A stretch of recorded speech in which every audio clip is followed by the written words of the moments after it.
السلام عليكم ورحمة الله تعالى وبركاته.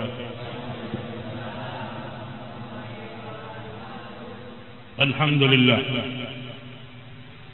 لله الذي أنزل على عبده كتابا ولم يجعل له عوجا قيما لينذر بأسا شديدا من لدنه ويبشر المؤمنين الذين يعملون الصالحات أن لهم أجرا حسنا ماكثين فيه أبدا وينذر الذي قالوا اتخذ الله ولدا ما لهم به من علم ولا لآبائهم كبرت كلمات تخرج من أفواههم إن يقولون كذبا أشهد أن لا إله إلا الله وحده لا شريك له وأشهد أن سيدنا محمد عبده ورسوله لا نبي بعده اللهم صل وسلم على سيدنا محمد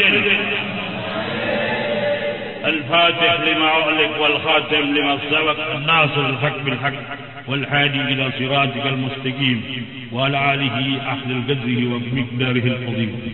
الحمد لله, segala puji dan syukur hanya kepada Allah. Selawat dan salam selalu senantiasa kita ucapkan kepada baginda besar Nabi Muhammad sallallahu alaihi wasallam yang kami muliakan, ad-da'i ila Allah Al-Habib Reza bin Muhsin Al-Hamid wa akhu Al-Habib Abu Bakar Al-Hamid wa jami' al-habaib wal-asatid wal-hujjaj wal-tulab al-hadirin wal-hadirat rahimakumullah. Kita bersyukur kepada Allah Subhanahu wa taala kita hadir di masjid yang mulia ini dalam beribadah kepada Allah, mendirikan satu kewajiban talab al-ilm, menuntut ilmu, di mana ilmu adalah kesempurnaan seseorang untuk menumpuh kepada akalnya. Karena setiap pemikiran yang timbul dari akal itu akan menjadikan dia berubah dalam kebaikan di dalam dirinya. Wa ma ahsanallahu qad khalaqana. Allah telah memberikan ciptaan kepada kita sebaik-baiknya. Ahsanut takwin. Wa ma khalaqal insan. Allah menciptakan manusia daripada sebaik-baik kejadian. Kejadian itu dimulai daripada akal. Kalau akal seseorang diisi dengan ilmu, kalau akal seseorang diisi dengan pengetahuan ilmu yang dekat kepada Allah Subhanahu wa taala, maka dengan pengetahuan akalnya itu dia akan bisa meningkatkan kebaikan dalam dirinya. Sesungguhnya tidak gampang kita berbuat baik. Kita kembali lagi, karena kebaikan seseorang itu tergantung dari pemahaman ilmu yang dia dapati. Kita berkumpul di majlis yang mulia ini, majlis Rasulullah, majlis yang berkumandang senantiasa di Indonesia, diakui oleh jamaah Ahlus Sunnah wal Jamaah. Ini adalah satu kebanggaan bagi saya. Majlis Rasulullah, insyaallah Rasulullah sallallahu alaihi wasallam juga hadir dalam majlis ini. Saya bergembira, saya tidak akan banyak bicara. Karena yang hadir di sini adalah satu simbol yang sekali dulu saya bangga daripada perkataan dari Imam Al-Ali bin Abi Thalib. Dia mengatakan as-sababul yawm rijalul ghad. Sesungguhnya anak muda hari ini adalah pemimpin yang akan datang. Bagaimana kita menjadi anak muda yang baik? Bagaimana kita menjadi pemuda yang bisa menularkan ilmu-ilmu agama, ilmu-ilmu akhlak, ilmu-ilmu budi pekerti, bijaksana dan jujur dalam segala aspek kehidupan kita. Saya akan mengutip satu cerita di dalam tafsir. Kalau kita baca, Kutilal ashabul ukhdud an-naril dhatil wuqud idhum yaf'aluna bil mu'minina suhud. Jadi ayat ini ada ceritanya.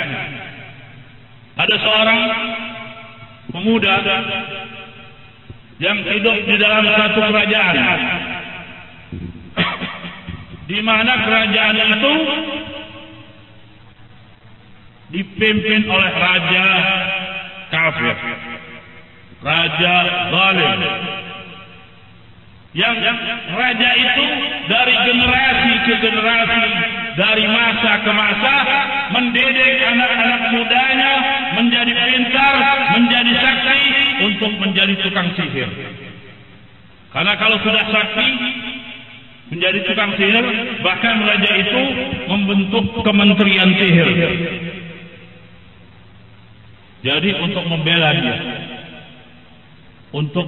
dia, mendukung dia, menjalankan apa yang dia mau dalam kekafirannya, dalam menyengsarakan seluruh masyarakat yang dia pimpin. Tiba-tiba tadi ada seorang pemuda yang mungkin Allah berikan pemuda itu anak daripada menteri sihir tadi. Bukan hanya terpilih, tapi memang dia melebihi dari generasi yang akan menggantikan tukang sihir raja yang sebelumnya. Dia dididik untuk bisa menguasai ilmu sihir, karena ilmu sihir itu memang sudah ada. Kalau kita baca Al-Quran, wa kana fil Babilonina Harut wa Marut, ada malaikat yang Allah turunkan di satu negeri yang namanya Babylon, bernama Al-Harut wal Marut. Yu'allimani sihr. Dua-duanya mengajarkan sihir. Jadi kita tidak bahas masalah sihir. Yang dikatakan si pemuda ini belajar sihir untuk apa? Untuk mendukung si raja dalam kezalimannya, untuk mendukung si raja dalam kekafirannya, untuk mendukung si raja dalam pembobrokan kekuasaannya, mempengaruhi orang-orang yang jujur, menguasai orang-orang yang jujur, menguasai orang-orang yang benar, sehingga di kerajaan itu hanya kebatilanlah yang menang, hanya kekuasaanlah yang di atas segala-galanya. Allah memberikan kehendak anak muda ini hidup di zaman setelah Nabi Isa alaihissalam, tapi masih beragama Nasrani. Dia lewat dalam perjalanannya antara rumahnya ke tempat sihir, di tengah-tengahnya ada rumah seorang rahib. Rahib itu kalau sekarang pendeta. Iya. Kalau dulu rahib. Dia lewat.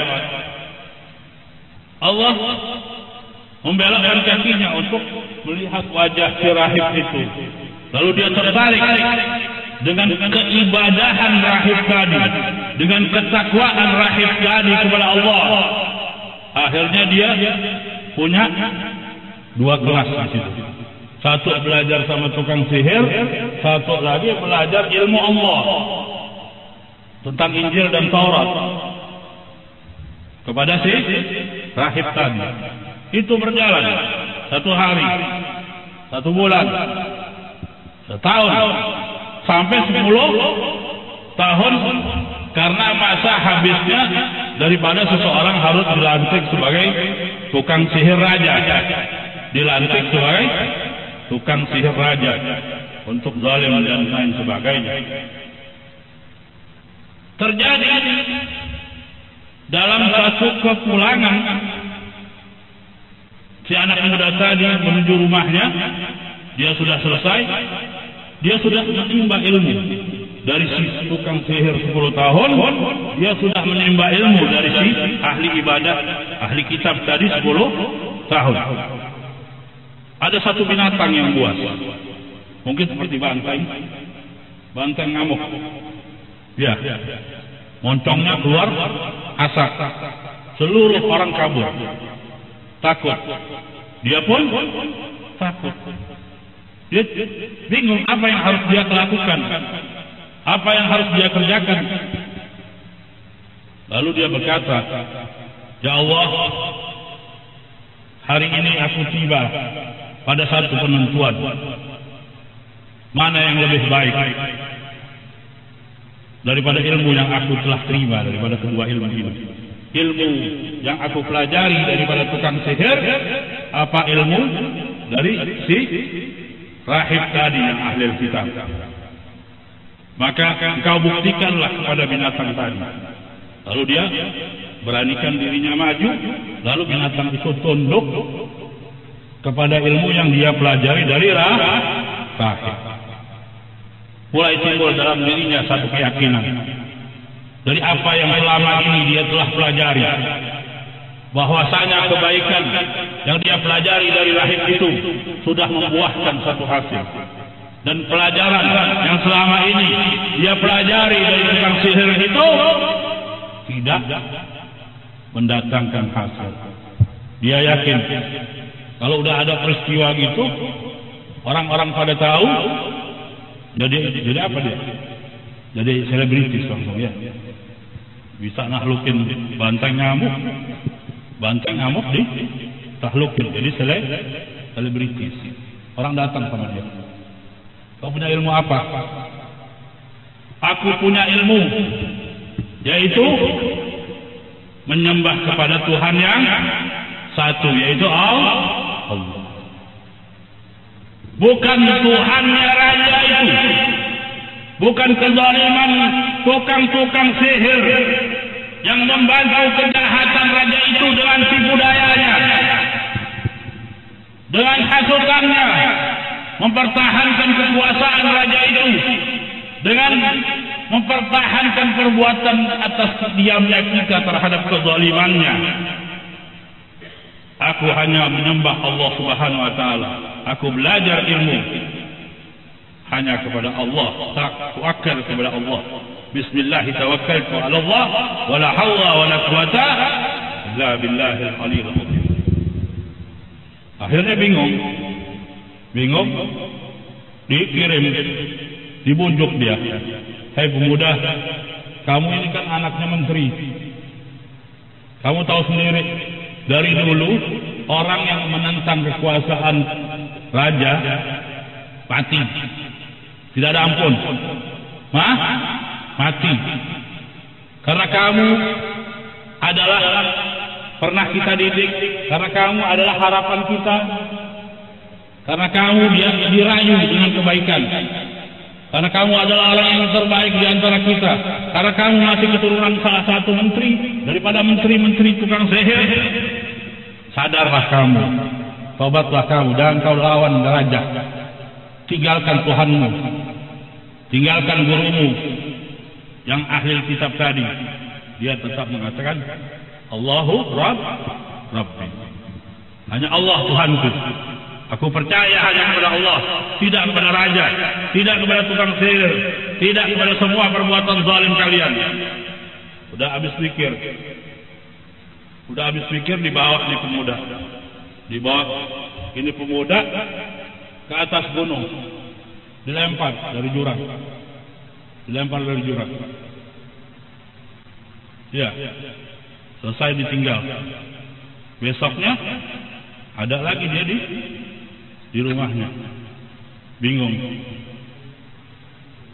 Terus gimana? Didatengin lagi, dibawa di tengah laut, dibunuh di tengah laut, dimasukin karung, ditenggelamin pakai batu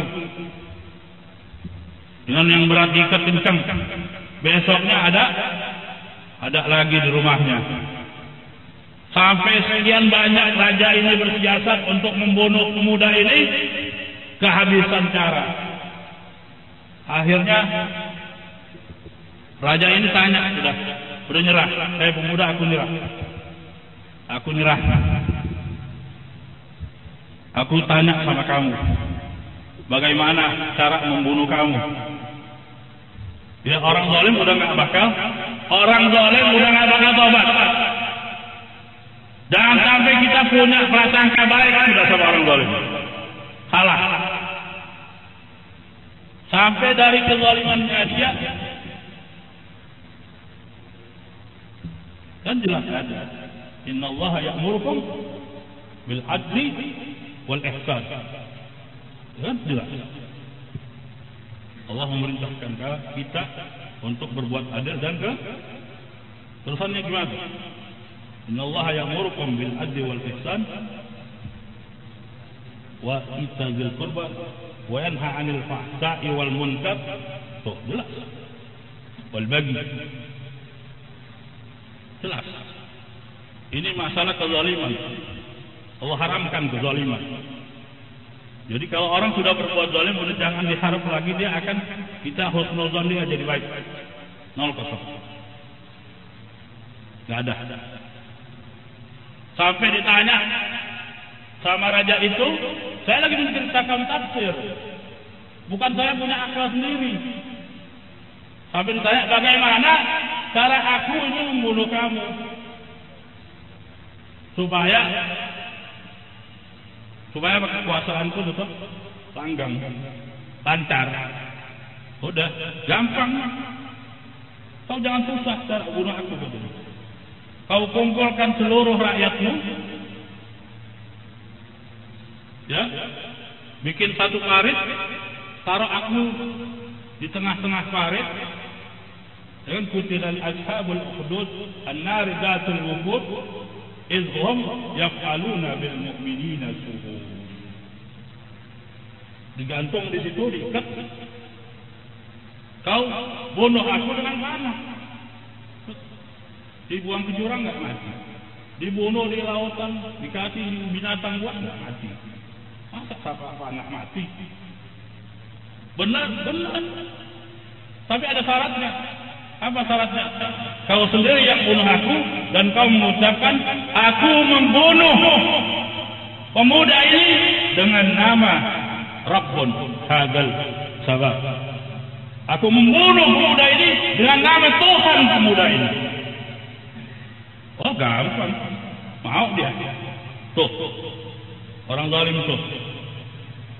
Yang dia pikirin cuma kekuasaan, kezalimannya. Jangan percaya.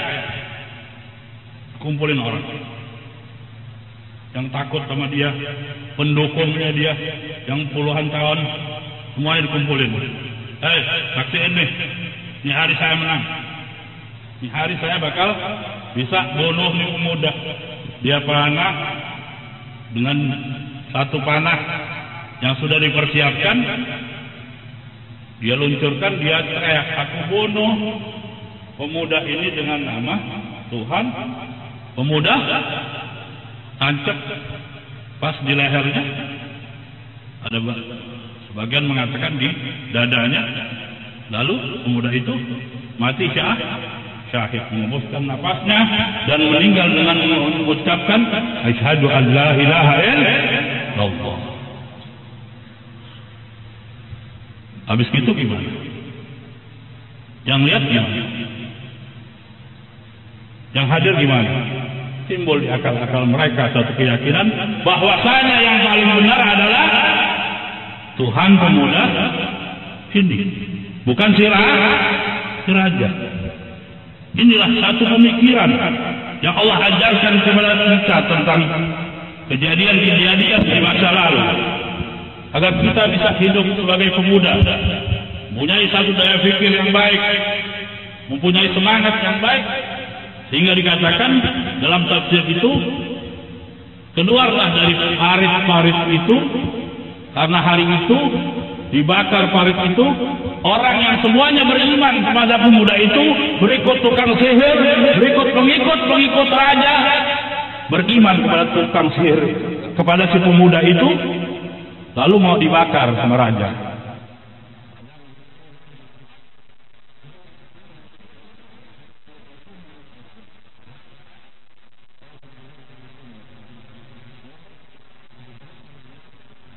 Makanya kita jangan takut. Kalau kita ada di satu jalur yang benar, dengan keyakinan yang betul, Allah akan menolong kita. In tansurukum yansurukum Allah. Kalau engkau tolong di jalan Allah, pasti Allah akan mendatangkan pertolongannya. Bagaimana kita mengutip satu perintah Allah kepada api? Ya nar kunu bardan wassalaman ala Ibrahim. Wahai api, jaga, dinginlah kamu dan selamatkan Nabi Ibrahim.